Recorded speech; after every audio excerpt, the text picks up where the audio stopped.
Hello everyone, welcome back to my channel Mouni Mohan. మరొక పాతకాలమైన recipe కొర్రల పాయసం. దీనికోసం ఒక కప్పు కొర్రలు తీసుకోవాలి. దీనిని శుభ్రంగా 2 సార్లు కడిగి 2 గ్లాసుల వాటర్ వేసుకొని 2 గంటల సేపు పక్కన పెట్టుకొని ఉంచుకోవాలి.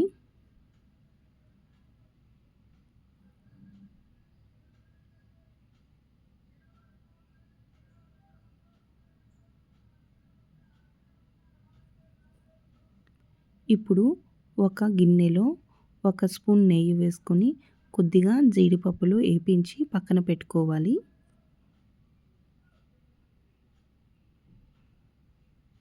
మనం ముందుగా నానబెట్టుకున్న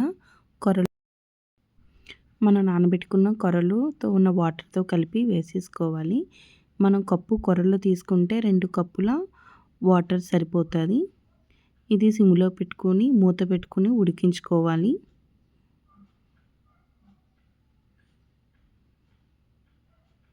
ఒకసారి అంతటా కలుపుకొని మూత పెట్టుకొని 15 నిమిషాలు సిమ్లో ఉడికించుకోవాలి. 15 నిమిషాలు అయిపోయిన తర్వాత కొర్రలు ఇలా ఉడికిపోతాయి. ఇప్పుడు ఇందులో కప్పు కొర్రలకి కప్పు బెల్లం సరిపోతుంది.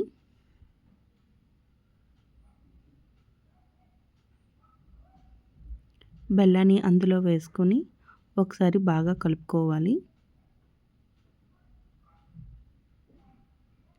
మీకు ఇంకా షుగర్ ఎక్కువగా కావాలంటే కొంచెం పంచదార కూడా వేసుకోవచ్చు.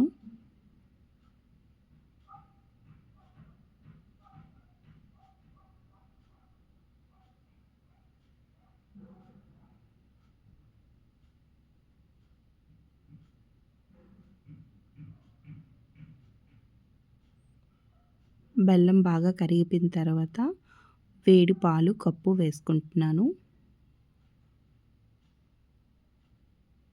దీన్ని ఒకసారి కలుపుకోవాలి.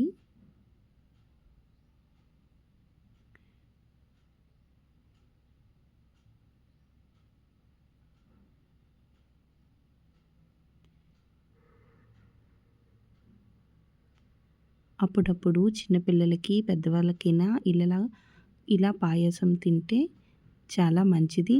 కొర్రలు చాలా ఆరోగ్యం. ఇప్పుడు ఇందులో కొబ్బరి తురుము వేసుకుంటున్నాను. ఇందులోనే యాలకులు కూడా వేసేసాను. పచ్చి కొబ్బరి తురుము అయితే చాలా బాగుంటుంది. ముందుగా వేపించి పెట్టుకున్న జీడిపప్పు, దీని అంతటిని ఒకసారి బాగా కలుపుకొని స్టవ్ ఆఫ్ చేసుకోవడమే. అంతే, ఎంతో టేస్ట్గా ఉండే కొర్రల బియ్య పాయసం రెడీ అయిపోతుంది.